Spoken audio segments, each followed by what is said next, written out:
ఆ పరిస్థితి తీసుకొని వచ్చింది ఇవాళ ఈ గవర్నమెంట్ 3-4 నెలల ఇంత పెద్ద కథ. నాకు ఇంకొక విషయం అర్థమైతే లేదు. మన సూర్యాపేట కూడా అడిగిన, మీరు కొత్త పీకి పడగొట్టింది ఏమీ లేదు, మీతో కాదు. మీ ప్రభుత్వమే లత్కోర్ల ప్రభుత్వం ఉన్నది. అడ్డమైన మాటలు మాట్లాడి మీరు 1.8% ఓట్లు ఎక్కువ వచ్చి మీరు గెలిచినారు మాకంటే.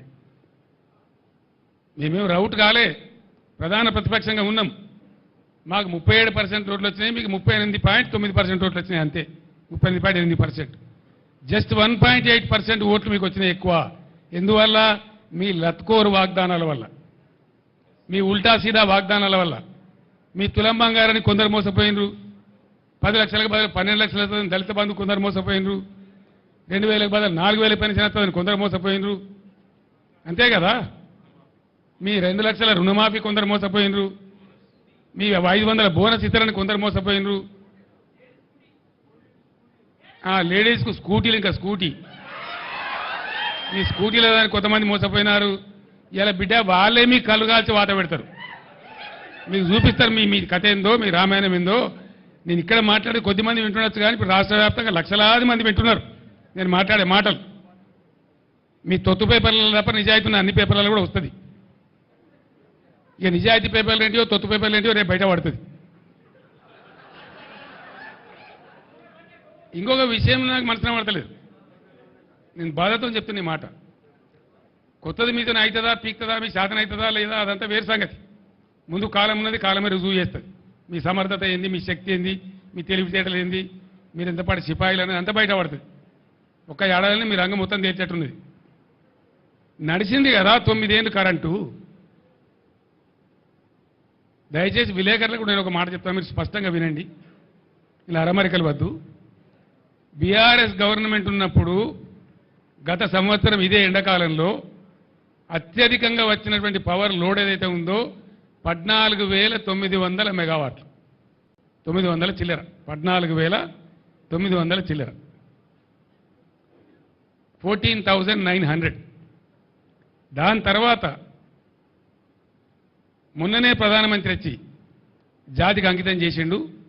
మేమే కట్టించిన వెంబడబడి, మేమే అన్ని శాంక్షన్లు ఇచ్చినాం, ఎన్టీపీసీ నుంచి వాటర్ అలొకేట్ చేసినాం, వాళ్ళకి భూమి కావాలంటే అలాట్ చేసినాం. నేను 5 సార్లు 6 సార్లు నేను రామగుండం స్వయంగా పోయినా, ఎన్టీపీసీతో కట్టించినాం చట్టం ప్రకారం. 1600 మెగావాట్లు యాడ్ అయింది కొత్తగా. 1600లో 85%. ఇంతైతే కరెక్ట్ కదండి. 1400 మెగావాట్లు యాడ్ అయింది. 14,900 హైయెస్ట్ పీక్ లోడ్కు ఇంకో 1400 మెగావాట్లు యాడ్ అయింది ఉన్న కెపాసిటీ కంటే. అది మన సొంతం, ఎన్టీపీసీ మనకి ఇచ్చేది మన హక్కు. ఇప్పుడు హైయెస్ట్ వచ్చింది ఎంతరా ఈ మీ సీజన్లో అంటే 15,600 వచ్చింది. అది ఒక రోజు 2 రోజులు వచ్చింది. అంటే ఎంత? 700 మెగావాట్లు ఎక్కువ వచ్చింది. మేము ఉన్నప్పటికంటే 700 మెగావాట్లు ఎక్కువ వచ్చింది. 700 మెగావాట్లు ఎక్కువ వస్తే మరి 1400 యాడ్ అయింది కదా. మరి ఎందుకు షార్టేజ్ అవుతున్నది కరెంటు? ఎవడు దీనికి కారణము? దయచేసి అందరూ ఆలోచించాలి, విలేకరు మిత్రులు కూడా ఆలోచించాలి. పవర్ లేదా అంటే పవర్ ఉన్నది, నడవలేదా అంటే 9 ఏళ్ళు నడిచింది. అంతకుముందు బ్యాడ్ సిస్టమ్ ఉంటే మేము 1 ఇయర్నే క్లియర్ చేసినాం. కష్టపడి రాత్రింబవళ్ళు మా మెదళ్ళు కరగబెట్టి మీలా పిఆర్ స్టంట్లు చేయకుండా అహో రాష్ట్రాలు కష్టపడి 7,600 ఇన్స్టాల్ కెపాసిటీని 18,600 తీసుకొని పోయినాం. బ్రహ్మాండంగా నడిపినాం. మళ్ళీ ఇప్పుడు ఇంకో 1,600 మేము చేసిన కృషి వల్లనే ఎన్టీపీసీ నుంచి వచ్చింది. మరి ఎందుకు పవర్ షార్టేజ్ అవుతుంది అంటే మీరు పక్కా చవటలు, దద్దమ్మలు, శాతగాని చవటలని అర్థమవుతా ఉంది. అంతే కదా? మీకు నడపడం చేత కాదు, తెలివి లేదు. అది చెప్పాలి, బాగా చెప్తా. మేము అసమర్థులం, తెలివి లేదు, మాకు నడపలేకపోతున్నాం, మాత్రం చేతనైతే లేదు. మళ్ళీ కేసీఆర్ చెప్పారుండే అంటారా? ముందే చెప్పారుండే కేసీఆర్ అంటారా? ఈ విధంగా అడ్డగోలుగా ఇష్టం వచ్చిన మాటలు మాట్లాడుకుంటా, పిఆర్ స్టంట్లు పెట్టుకుంటా, లంగా మాటలు మాట్లాడుకుంటా పిచ్చి పిచ్చి కథలు చేస్తారు మీరు.